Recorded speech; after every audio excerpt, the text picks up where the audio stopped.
Ese es tongo. Chintamo.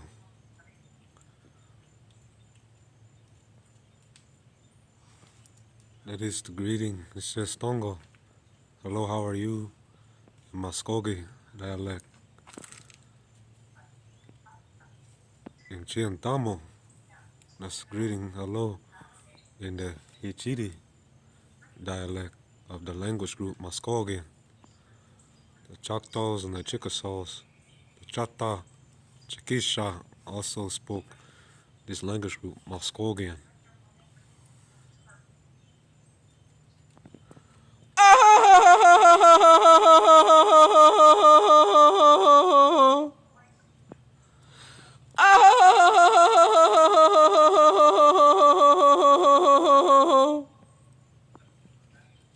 Traditional Muskogean, Seminole, Southeastern yodel, a war cry that we did.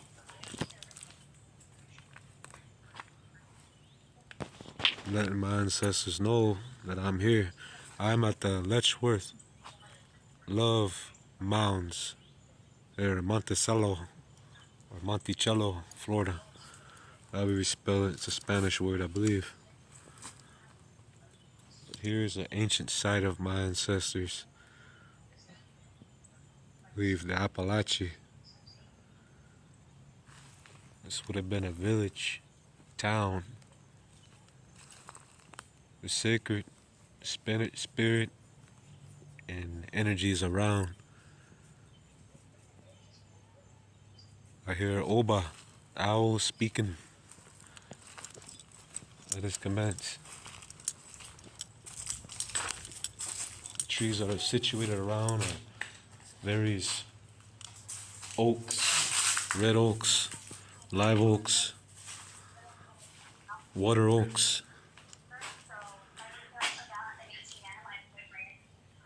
as well as hickories, various species. There's a hickory tree right there with the rounded leaves, and that would be a diet that the ancestors would have. That would have been a diet that the ancestors would have eaten. It's hickory nuts. The wood is a very common hardwood that was used, relatively available for making weapons, bows and arrows, tools, so on. And here's another tree. This is a sweet gum. It is also a hardwood that was utilized for making weapons, also and other construction materials.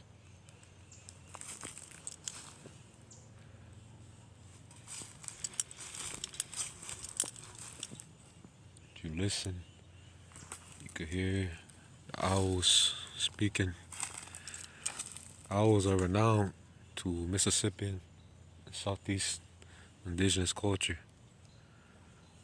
This is a beauty berry plant, I believe. The leaves would have been used to be applied in various ways for as bug repellent. The berries can be eaten and the roots can be used medicinally.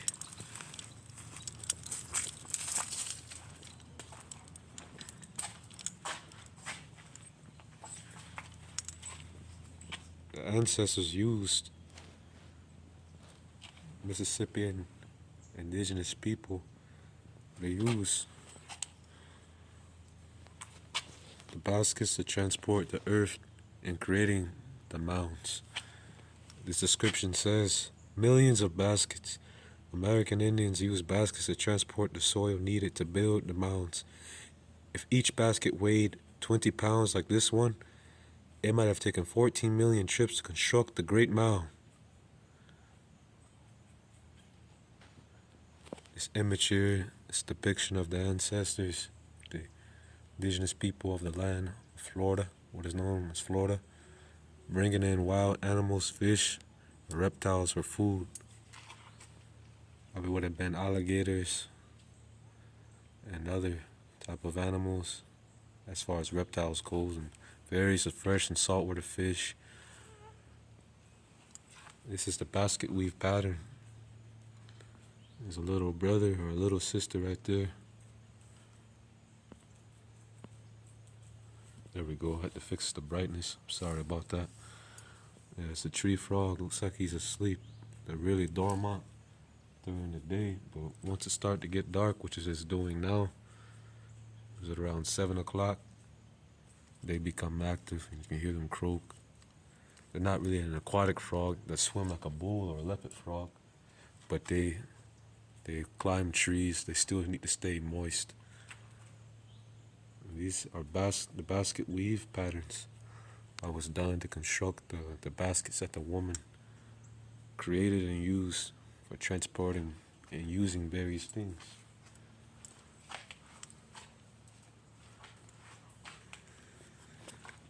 Basket weaving is a skilled craft. Some baskets were so tightly woven they could hold even water. Wiwa, oa, it's Muskogean for water. Others needed to be sturdy to carry heavier loads. What materials might have been used to weave baskets? Different fibrous plants that have flexibility to it, like bark or even grasses. Inner fibers could be used to weave baskets. And pine was often used for constructing the mounds, the temple mounds also.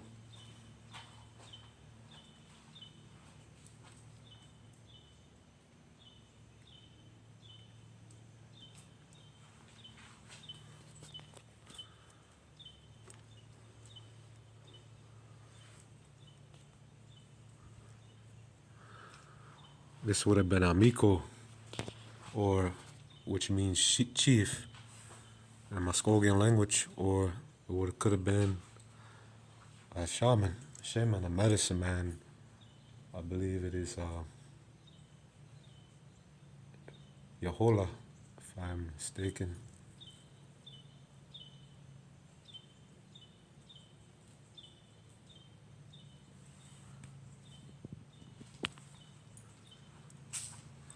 Still learning the language of my ancestors, Muskogean.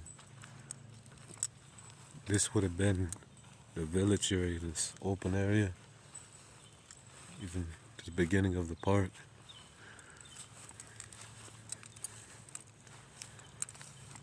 A tribal tattoo.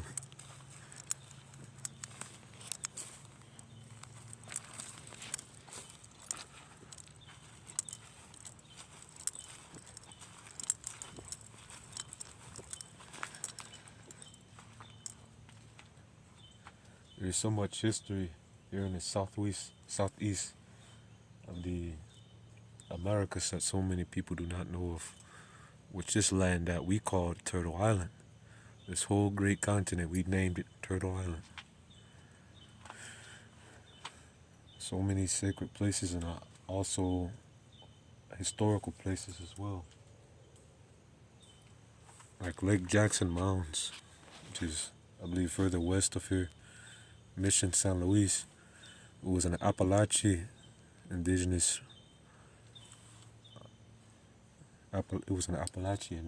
site.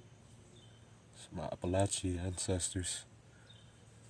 And museum, Florida history. There's museums also in San Marcos de Apalache History State Park, Crystal River Archaeological State Park, Indian Temple Mound and Museum, Kolomoke Mounds Historic Park, which is, I believe, northwest of here in Georgia. It is one of the oldest mounds in Georgia. Fort Gadsden Historic Site. Tallahassee is a Muskogean word. It means old town, ancient town, old fields. Bluntstown, that was Chief Blunt. I believe he was Seminole, Muskogee. He lived in that area. In Bainbridge, I believe Chief Yaha Hajo and other Seminoles, they lived there in Bainbridge. They had a village town settlement called Fowl Town. That was the name of it, situated. There's a lot of history throughout Florida, Georgia, Alabama. Alabama is a Muscolian word as well. Dialect. Well, let us continue on. Various useful trees that could be used as food. Again, the hickory nut. You can eat the meat, the nut. I had it before. It's like a sweet taste. It's good. Kind of like a pecan in a way, or a walnut. Or, women would have ground it. They would have pounded it in a mortar. These hickory nuts. You take the bark off. They will crack them, get the meat out the nut. They will pound them in a mortar, and they can make flour out of it to make breads, using soups and other dishes. The hunt for the mound. Believe it or not, the discovery of the Great Mound was like finding a needle in a haystack. Although archaeologists began searching for the mound as early as the 1930s, and some even found the site, it was not officially recorded until 1975. The architecture of this site was significant, not only to the people who built the mounds, but also to all of us who appreciate art, architecture, and history. Please help us preserve this site for others by not walking on the mounds.